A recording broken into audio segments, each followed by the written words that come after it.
let's dive into basically what comes next. By the way, the topic for this week is the War of Independence and the Constitution. And yeah, basically, I'm going to start with the War of Independence. So also known as the Revolutionary War, American Revolutionary War. So it was one thing to declare independence officially via Declaration of Independence, right? But they had to win, the American patriots had to win independence through fighting a war, obviously, right? And this war, it definitely wasn't predestined that America was going to win this military engagement. In fact, in many ways, the odds were stacked against the American colonists, or now independent Americans, right? So let me talk about kind of the strengths and weaknesses for both sides, the advantages advantages and disadvantages, kind of from both vantage points. Okay, you can see on the other side of the screen. So we're going to start with British advantages and American disadvantages, right? So the population odds were 3-1 against the colonists, right? So it's about 7.5 million people that live in England around this time, around the late 18th century, and only about 2.5 million people that live in the 13 disparate American colonies that are putting forth this American Revolution.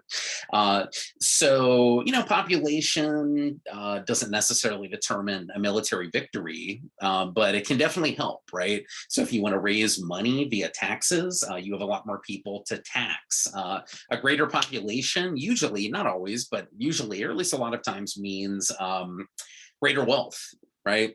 So, and Britain had greater wealth, for sure.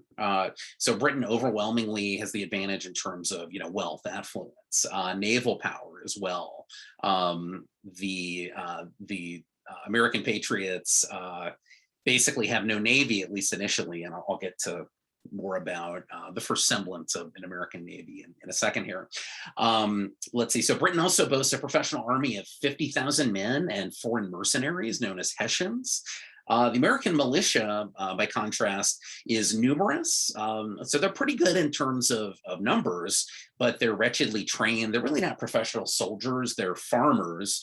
Yeah, they're not really soldiers. Notice how I refer to them as a militia, right? So militia is like kind of halfway there to being a soldier, right? More of a hobbyist in terms of war making than participating in war making and fighting than a professional, right? So Britain had a professional army. The Americans definitely did not, right?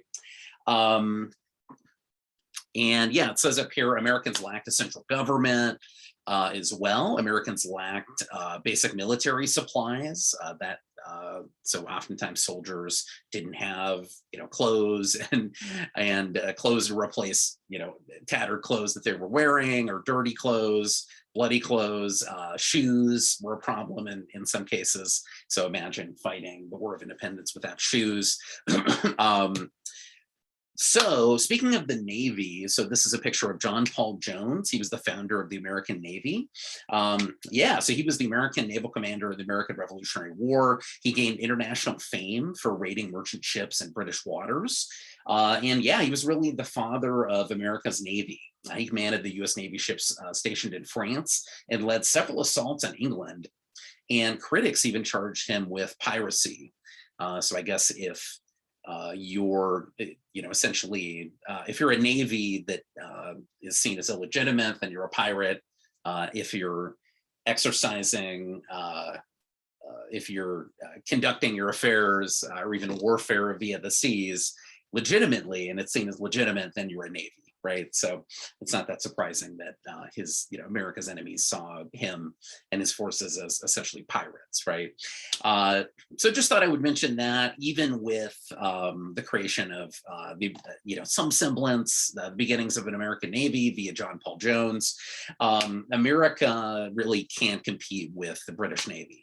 And this is all throughout the American Revolution. The French, which I'll get to in a second, the French become involved in the American side a few years after the outbreak of conflict in Lexington and Concord, the quote shot heard around the world.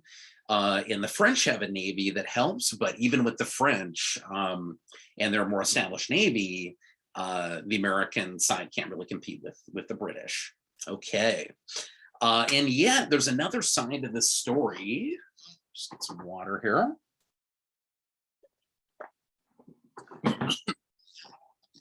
So yeah, there's definitely another side to the story.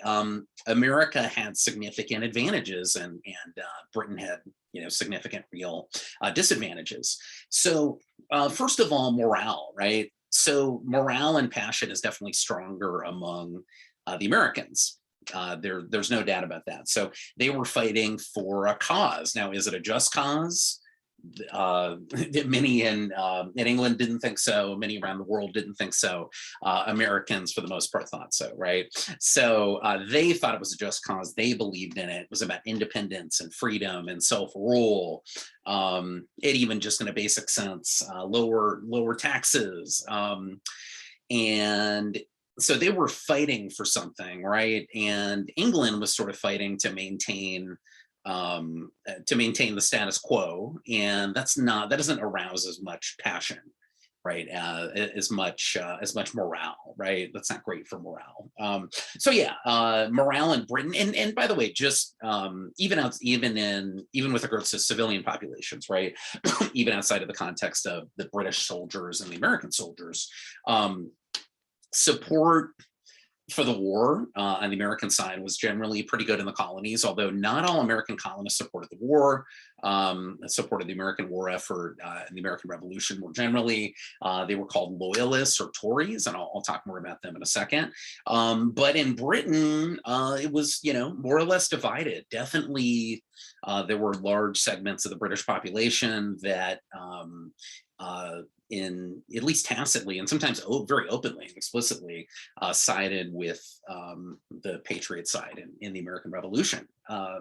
So many Britons had no desire whatsoever to kill Americans struggling for liberty. Some Britons, including members of parliament, even openly cheered American victories, as I kind of mentioned a second ago.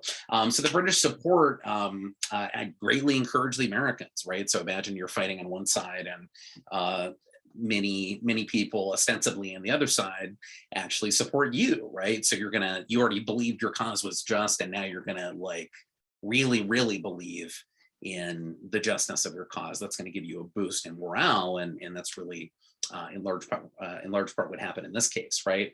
Let's think about what victory meant for both sides. So victory for Britain meant essentially conquering America. It sounds like a pretty tall task.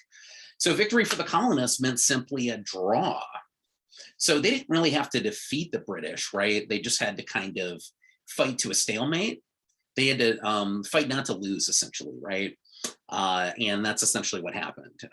So they just have to kind of outlast them until the British get sick of the manpower and blood and treasure and time and energy that's being spent in this war, and decide to go home, right? And so that's a significant advantage, right? Kind of a similar thing is the fact that Britain is operating 3,000 miles from its home base. This involved delays and uncertainty. So military orders, for example, issued from London were received only months later, right? If they were ever received at all. That's the pace of communications from one side of the Atlantic to the other side of the Atlantic, right? So that favored, and by the way, American troops and commanders and political leadership communicating with each other, that was communication was slow for Americans as well, but geography just dictated that it was less slow than it was for the British. So that's an advantage from the American side. Geography, right? So America's geographic expanse was enormous. At this point, the 13 British North American colonies, now ostensibly an independent nation, right? That's what they're fighting for. It's mostly a rural society, meaning that the British could not simply capture one single city, but they had to cripple a really spread out, proliferated country, right? So it's not a highly urbanized. I mean, there's the beginning of urban centers. The big seaport cities in Philadelphia, Baltimore is emerging during this time, New York City, Boston, Charleston in the South. But it's mostly a rural, farming-oriented society. It's relatively spread out. That doesn't make conquering very easy, right? Patriots are also, the American side is also blessed with really outstanding leadership.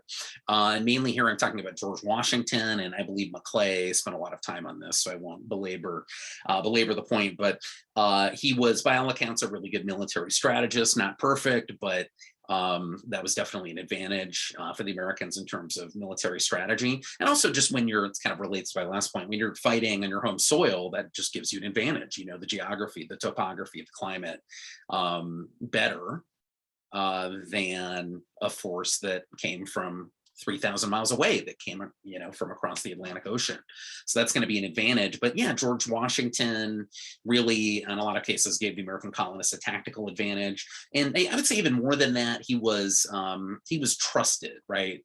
He was sort of the face of, for better or for worse, the face of the American Revolution, right? And that, of course, continued into the early days of the Republic. He served as the first president, which we'll get into a little bit later. So he was well respected. He was trusted, and that helped, undoubtedly, help the American cause. Also, Benjamin Franklin was really a master diplomat. This probably isn't the first thing you think of when you think of Benjamin Franklin. Maybe you think of him as an inventor and other things. But yeah, he was really a master diplomat, and his diplomatic skills definitely came into play within the context of the American Revolution and the War for Independence, specifically. Americans enjoyed the moral advantage that, I kind of mentioned this before, but Americans enjoyed the moral advantage that came from belief in a just cause. So they believed that their cause was just, and that boosted their chances of winning, undoubtedly, right? Americans in general were tough and courageous, meaning they were used to living in harsh conditions.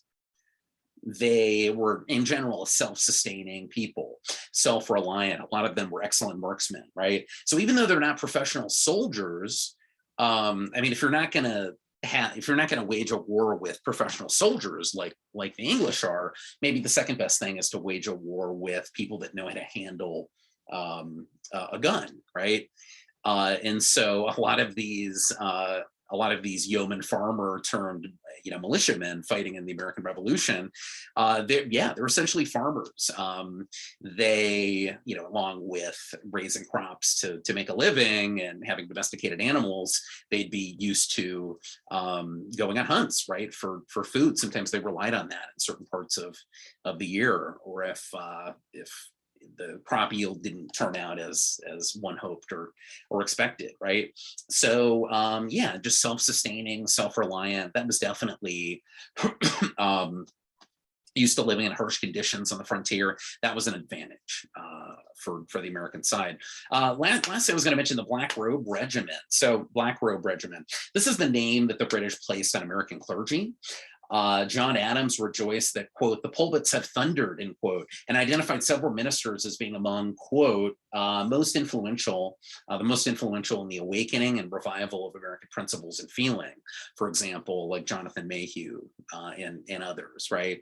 So America, in a sense, had God on its side, or at least the support of religious leaders in the colonies, right? And that helped to gin up support from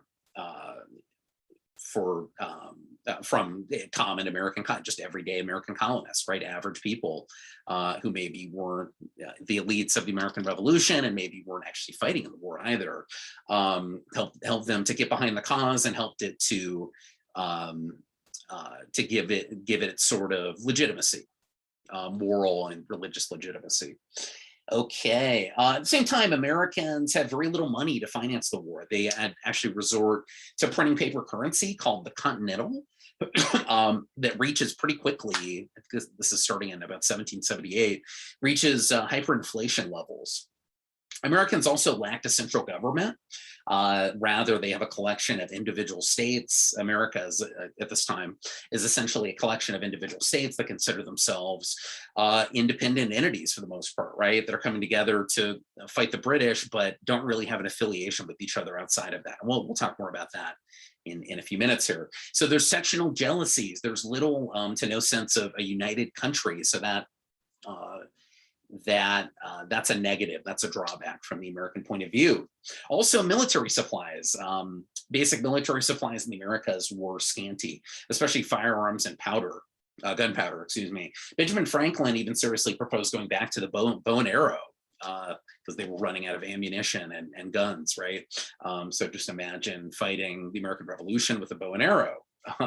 That would be something. So for the American troops and let's see, sorry, food for the American troops and militia was scarce at times. Yeah, so there was the problem of hunger, not enough clothing, not enough ammunition to actually conduct a war. And by the way, these aren't even technically professional soldiers anyway, right?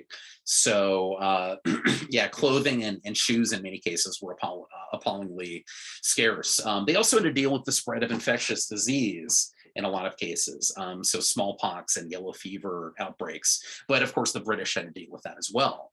And if anything, they were less acclimated to those diseases. Let me talk about loyalists, also known as Tories. So as I mentioned a few minutes ago, not all American colonists supported the American Revolution. So it's estimated that at least 20%, and I think Maclay says that maybe up to like 30% or about 1/3. So it's hard to say exactly. It depends on how you define loyalists. They didn't have like public opinion polls in 1778, 1776. So historians kind of do the best they can with this. But somewhere between 20-30% or so really, by all indications, remain true to their king, King George III of England, right?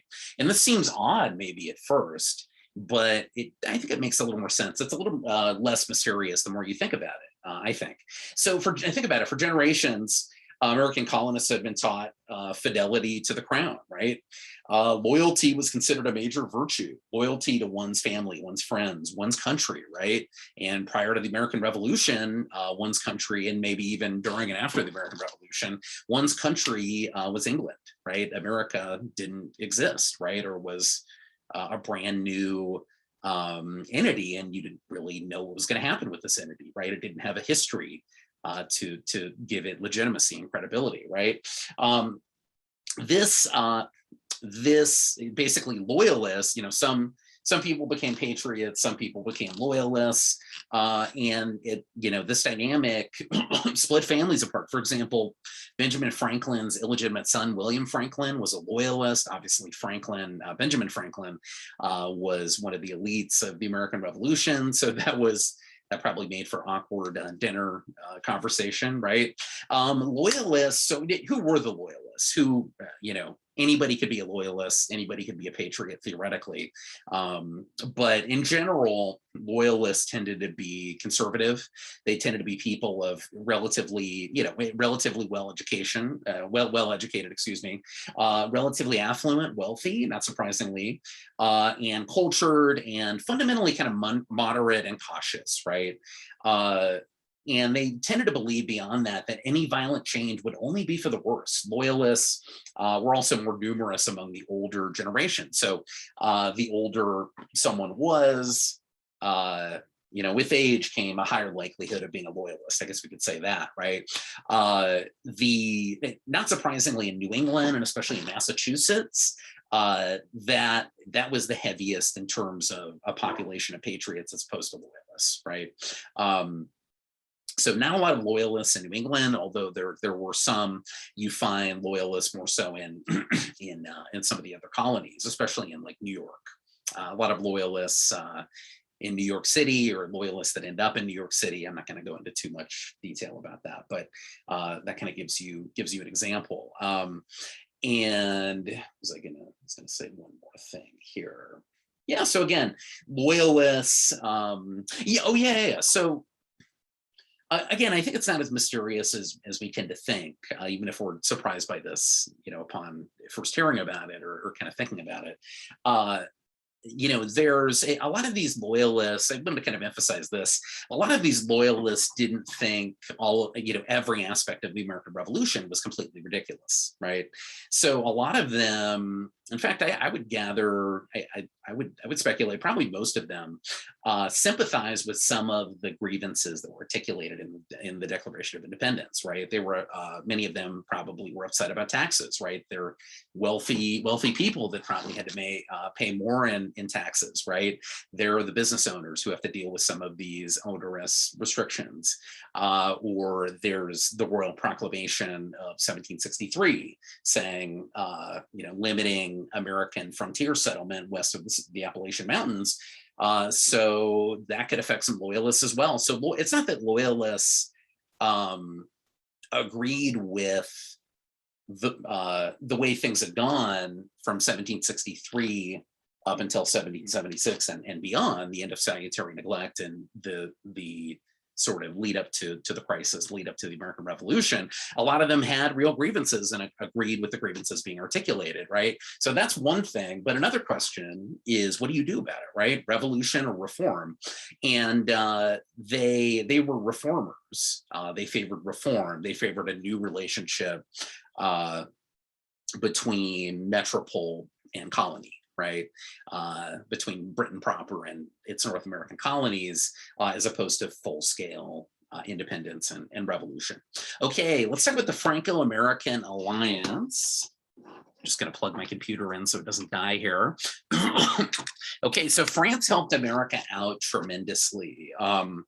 It's hard to say for sure, but I think a lot of historians would suggest that America, we definitely owes France a huge debt of gratitude for helping to win the American Revolution, and things might have gone very differently, right? And there could have been, in the end, a different outcome, if not for the help of the French. So let's see. So the Battle of Saratoga, really the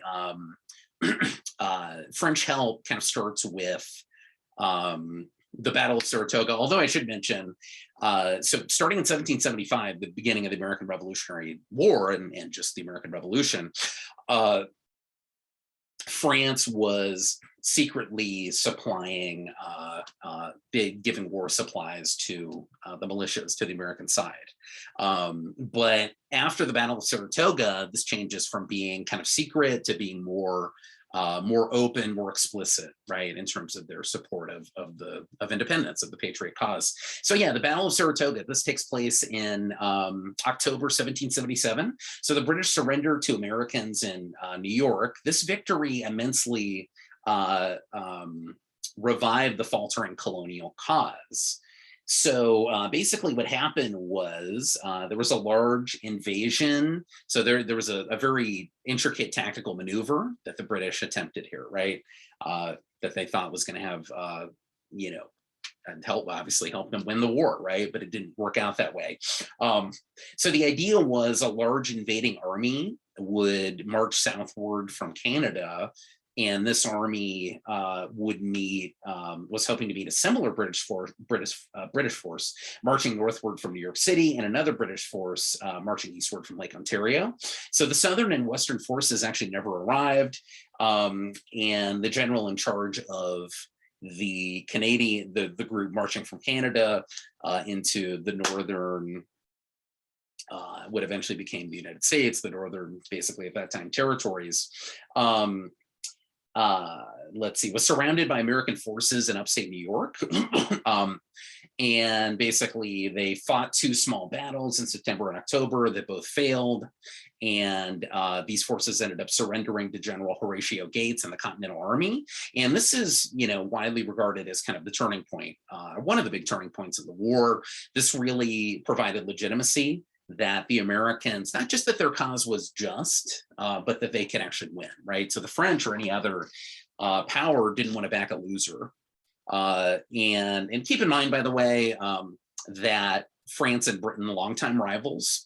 So it's one of these things that, the enemy of my enemy is my friend. So it's not that the French necessarily supported the natural rights articulated by Jefferson in the Declaration of Independence, but they wanted to stick it to their primary European great power rival, Britain, right? So again, the enemy of my enemy is my friend. That plays out definitely in this case. So let's see. Yeah, after Saratoga, really the French and the international community at large really thought the Americans actually had a chance of winning, and that was a huge change, right? Ben Franklin actually was in France lobbying for an alliance, and was integral, along with Thomas Jefferson and others, with successfully achieving an alliance in a formal, public alliance in 1778. So from 1778 onward, France provides Americans with large sums of money, immense amounts of equipment, about one half of America's regular armed forces, so boots on the ground, and practically all of the naval strength. So there's a nascent American Navy, like I mentioned a few minutes ago, but that's really not much of a factor. We're really in need of France's Navy, and they come up big in that regard. Yeah, so when you think of French involvement, you definitely want to think of, one of the things you want to think of, or people you want to associate with French involvement in the American Revolution. The Revolutionary War is Marquis de Lafayette. He was the French commander in the Continental Army. He's a really key player in this alliance. And this is a depiction of the first meeting of Washington and Lafayette. So kind of formally signifying, embodying this historic alliance, which eventually delivers victory, which may not have been possible by any other means, right? And, by around 1778, 1779, the British are starting to, get nervous, right? So there's dissension in the British ranks. So Parliament is really still in favor of the war after Saratoga, for the most part, a few dissenters. But after the French Treaty of Alliance with the American Patriots in 1778, and with Britain with England really having no ally of its own, leading cabinet members in England began to resign. Lord North asked to resign, but King George III, who is with Parliament and wanting to continue this with this project, so to speak, despite the apparent fact that things weren't going very well, he insists that Lord North stay on. And he does so. And Parliament even at one point offers colonists home rule.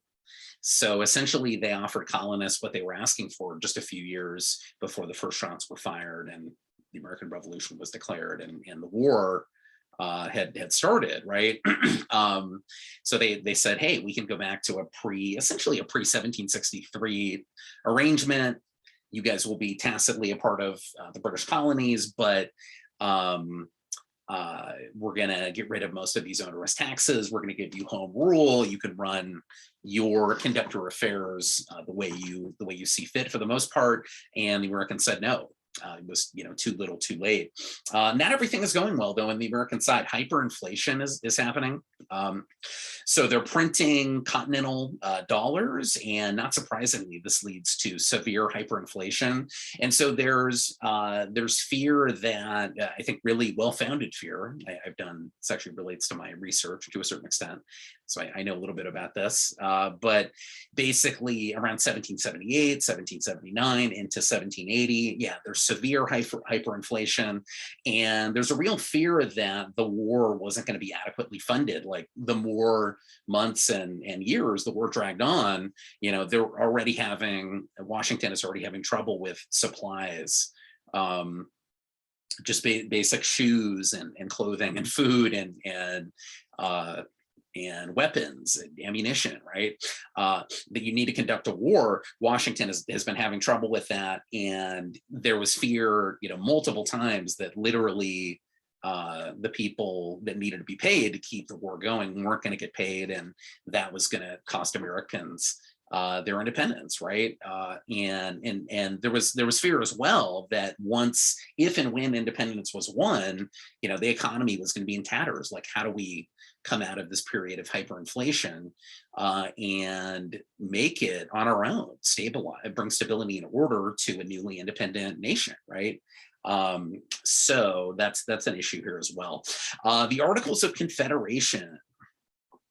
Okay, let's talk about the Articles of Confederation. So shortly after declaring independence, the Second Continental Congress appointed a committee to draft a written constitution.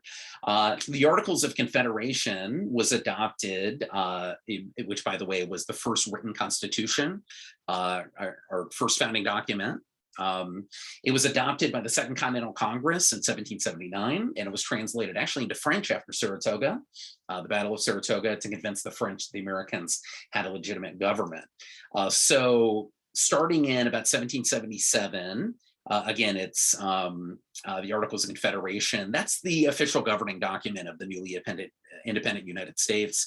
And now it doesn't become official until 1781, when it's unanimously approved by the 13 colonies, or now states, that make up this confederation, hence the name Articles of Confederation, this loose association of states. I'll talk more about that.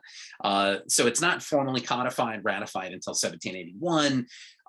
So yeah, it's essentially a loose confederation, right? So a good way to think about it is it's akin to like the European Union. So no one would say that France and England and Spain, I don't think anyone would say that France, England, Spain, the Netherlands, Portugal, etc., are in 2022 are not independent nations. They are, but they have a loose association with each other via the European Union. So they, in some cases, have, although I guess this has changed recently with Brexit, right? So we can take England out of this equation to a certain extent, but they have an association with each other that's mostly in terms of economic interests, trade, money, immigration, to a certain extent, that kind of thing, but they're not the same country. And I think that's akin to kind of what's happening here, right? Or what the idea was. So it's 13 independent states linked together for joint action and dealing with common problems, such as joint affairs, such as foreign affairs, foreign policy. Congress was the only branch of government under the Articles of Confederation. There's no president, for example. There's no national judiciary, judicial branch of government. So each state in Congress has a single vote, which is maybe a problem because Rhode Island has 60,000 people, whereas Virginia, for example, has 600,000 people, and each of them gets one vote and one delegate, one representative in Congress. So that's potentially problematic. The Congress was designed to be very weak. They had no power to regulate commerce, no power to enforce tax collection. They established a tax quota for each state, and then essentially, begged, pleaded, asked the individual states to contribute their share. And it probably won't shock you that states mostly declined to meet their expected, contributions, right? Because they weren't being forced to contribute. So most years, most states would contribute about 1/4 of what was requested. So it's hard to run any semblance of a national government that way, needless to say, right? You just like conducting a war takes money. Running a government, a national government, takes income, among other things as well, right? Nevertheless, the Articles were a significant stepping stone towards the U.S. Constitution. So they kept alive the ideal of union and held the states together until they were ready for a stronger constitution. So, we don't want to downplay the Articles. In many ways, it was they were a necessary stepping stone to the U.S. Constitution, but it became pretty clear pretty quickly. And by the way, the Treaty of Paris in 1783 ends the War of Independence. Now we have officially an independent America in the eyes of the rest of the world that is seeking to regain its footing. And initially, under the Articles of Confederation, things aren't going very well. And that leads very quickly to calls for a new, either to revise the Articles of Confederation or to scrap it altogether and essentially establish a new founding document, the Constitution. Right, which we'll get to in a second. Okay, so let's talk about the crisis of the 1780s. The crisis of the 1780s. Let me just see where I'm at here. Actually, I'll go ahead and pick this up with the second video. We'll pick it up with, again, the crisis of the 1780s. I'm going to talk about what constituted this crisis, why the Articles didn't work specifically, and the Constitutional Convention, and then the eventual adoption of a new founding document, the U.S. Constitution, which is still in place 233 years later, and kind of its strengths and weaknesses and that kind of thing. Okay, so I'll see you with video 2.